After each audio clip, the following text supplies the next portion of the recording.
Well, time now to get physical with one of these. That's right, it's a snowboard, and hot on the heels of my adventuring with the kiting last week, I thought I'd stick on my action girl hat again and have a go on the pistes. That's right, the pistes of Norfolk with a snowboard.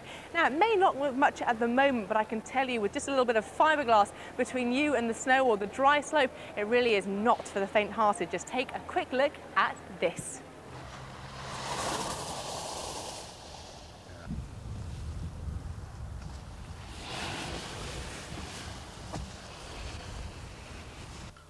Snowboarding is one of the fastest growing sports in the country. Formerly the pastime of the trendy few, it has recently become an Olympic sport. The Norfolk Ski Club boasts one of the biggest dry slopes in the country, and it's set to get even bigger. With the £700,000 we got from Sport England, we're going to spend quite a bit of money on the slope area itself, putting down a safer mat, a second ski slope, extension to the clubhouse, and you know, it just helps cater for the large numbers of people we have, skiers and boarders coming down here. Chris Sturgis is a snowboarding instructor and knows exactly what all the fuss is about. I think it's just the thrill, the excitement, the speed, you know, it gets your adrenaline going.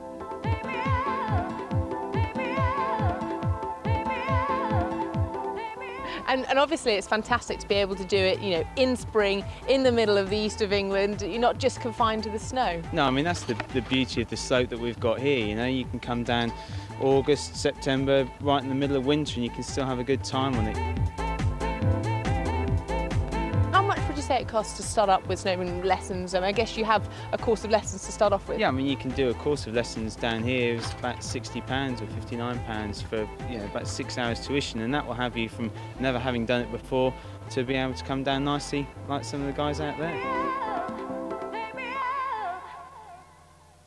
With regards to the other kind of equipment, what have you got there? I mean, jackets and trousers. Yeah, I mean, you start off with the clothing for yourself, so you need, you know, a nice pair of waterproof trousers, not too heavy, nice and lightweight, so you're allowed to move. The same with a jacket. It's important to keep your hands and your feet nice and warm, and of course the obligatory silly hat as well. So you reckon that after a 4-week course, you can go from being a complete beginner to being pretty competent? No problem, we can have you doing that. Let's give it a go.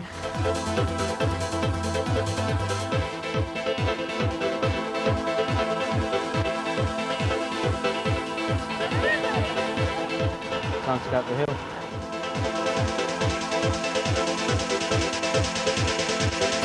Well, I've had a couple of lessons. How hard can it be?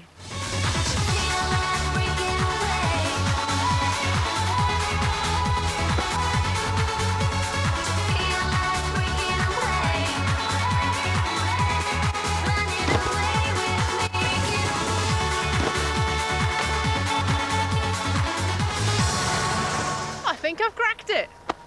Cracked today? I don't know about you, but I've got a sneaking suspicion there was some trick photography in there I don't know somewhere. what you mean. I'm extremely athletic and extremely agile. Yeah, I should know better than to doubt you, of course. But don't forget, one thing is clear. Make sure you get proper lessons first, just like you actually did. Yes, and really do wear plenty of padding. Oh, yes. It really hurts when you fall over, believe me. Also stay with us for part 2 because